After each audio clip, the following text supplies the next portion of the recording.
ओम नमः शिवाय। दोस्तों, स्वागत है आप सभी का आपके अपने चैनल खुशहाल ज़िंदगी में। दोस्तों, हम आपको अक्सर अपने चैनल पर ब्रह्म मुहूर्त के बारे में बताते हैं। ब्रह्म मुहूर्त के क्या फ़ायदे हैं और इसका क्या महत्व है यह बताते हैं। लेकिन आज की वीडियो में हम बात करेंगे संध्या काल की। हमारे शास्त्रों में जितना ही महत्व ब्रह्म मुहूर्त को दिया गया है, उतना ही महत्व संध्या काल का भी है।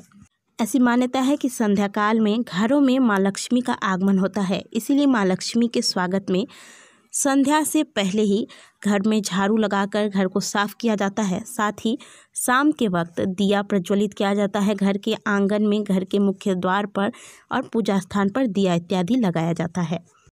तो आखिर संध्या काल को इतना महत्व शास्त्रों में क्यों दिया गया है?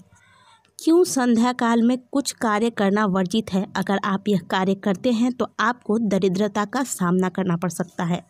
आज के वीडियो में हम आपको बताएंगे संध्या काल से जुड़े हुए 5 जरूरी नियम, जिनका पालन यदि आप नहीं करते हैं तो आपको जीवन में बहुत सारे संकटों का सामना करना पड़ सकता है। जैसे कि घर में बरकत रुक जाती है, माँ लक्ष्मी का आगमन नहीं होता। अगर माँ लक्ष्मी आती भी हैं तो स्थिर रूप से आपके घर में वास नहीं करती। घर में अशांति का माहौल रहता है। अक्सर लोग बीमार पड़ते हैं या फिर घर में लक्ष्मी आगमन के सारे रास्ते बंद हो जाते हैं। और लक्ष्मी के बिना आपके घर की, आपके जीवन की क्या स्थिति हो सकती है, यह आप सभी से छुपा नहीं है।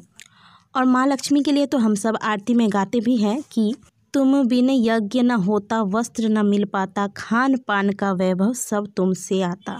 तो जीवन को सुखमय बनाने के लिए माँ लक्ष्मी की कृपा की आवश्यकता हर एक व्यक्ति को पड़ती है। दूसरे शब्दों में कहें तो हर व्यक्ति अपने जीवन में अपने कर्मों के अनुसार फल को भोगता है। और जो नियम हम आपको आज के वीडियो में बताने वाले हैं, यह आपके जीवन का कर्म ही है जो आपको संध्या काल में करना चाहिए। इन नियमों का पालन करना आपका कर्म है, जिसे आप अगर करते हैं तो इसका फल आपको आपके जीवन में प्राप्त होता है। सबसे पहली बात जो आपको संध्या के वक्त ध्यान देनी है कि शाम के वक्त आपके घर का दरवाज़ा, जो मेन गेट है, वह कभी बंद ना हो। इस बात का खास ध्यान रखें। शाम के वक्त हो या सुबह के वक्त हो, हमेशा घर का मुख्य दरवाज़ा आप खोल कर ही रखें। ये तो मैंने आपको अपने बहुत सारे वीडियो में पहले भी बताया है। अब आते हैं असल बात पर कि शाम के वक्त आपको क्या नहीं करना है। दोस्तों, हमारे शास्त्रों में हमें दान करने के लिए बताया जाता है और दान करना बहुत ही अच्छा भी होता है। प्रत्येक व्यक्ति को दान करना चाहिए।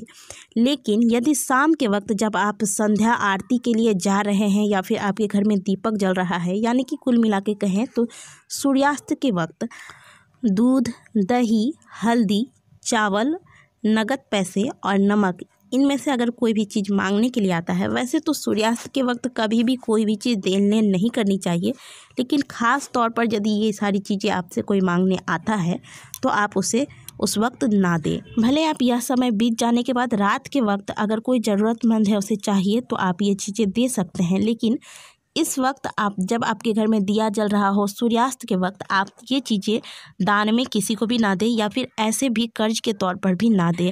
ऐसा करना अपने घर से लक्ष्मी को बाहर निकालने जैसा होता है। अगली बात, ये शायद बहुत से लोगों को पता होगा, लेकिन फिर भी पता होने के बाद भी बार बार ये गलती करते हैं। इसलिए आज हम आपके सामने फिर से दोहरा रहे हैं कि सूर्यास्त के बाद कभी भी घर में झाड़ू या फिर पोछा न लगाएं। झाड़ू को माँ लक्ष्मी का स्वरूप माना जाता है। अगर आप ऐसा करती हैं तो इससे माँ लक्ष्मी रुष्ट हो जाती हैं। मान लीजिए कि आपके घर में इस दौरान कोई गंदगी हो भी जाती है, कुछ गिर गया, कुछ फर्श पर फैल गया, तो इसे आप एक सूखे कपड़े के सहायता से उठाकर साफ कर ले, लेकिन झाड़ू बिल्कुल भी ना लगाएं। भूल से भी ऐसी गलती ना करें। यदि आप ऐसा करते हैं तो आप लक्ष्मी का अनादर करते हैं। आप स्वयं अपने घर से लक्ष्मी को बाहर कर देते हैं। अगली बात जो मैं आपको बताने वाली हूँ, इसका वर्णन मनु संहिता में आता है। सूर्यास्त के वक्त कभी भी भोजन नहीं करना चाहिए। बहुत से घरों में देखा जाता है कि शाम को बच्चों को स्नैक्स वगैरह देते हैं। तो एक बात आप याद रखें कि स्नैक्स आप जो दियाबाती कर लेते हैं उसके बाद का जो समय होता है आप तब दें, लेकिन ठीक जब आप जिस वक्त दियाबाती करते हैं, सूर्यास्त का समय रहता है, उस वक्त आप कुछ भी बच्चों को भी खाने को ना दें। ऐसा वर्णन आता है मनु संहिता में कि शाम के वक्त, सूर्यास्त के वक्त जो व्यक्ति भोजन करता है, अगले जन्म में उसे पशु बनना पड़ता है। साथ ही शाम के वक्त भोजन करने से माँ लक्ष्मी रुष्ट हो जाती है।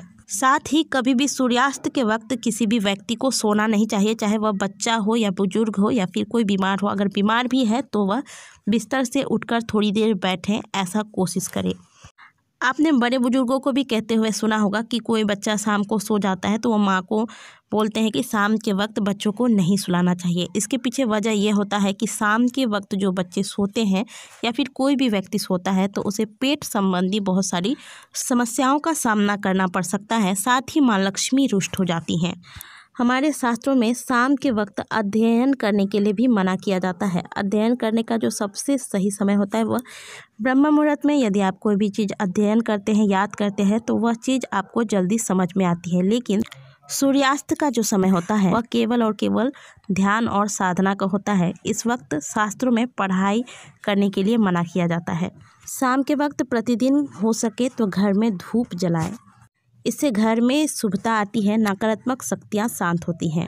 जैसा कि हमने आपको अभी बताया कि शाम का जो समय होता है वह केवल और केवल ध्यान और साधना का होता है। तो ऐसे में आप शाम के वक्त बैठकर थोड़ी देर भगवान के नामों का कीर्तन करें, या फिर आप मोबाइल में ही भगवान के नामों का कीर्तन लगा लें और साथ साथ बैठकर अगर संभव हो तो पूरा परिवार मिलकर भगवान के नामों का कीर्तन करें।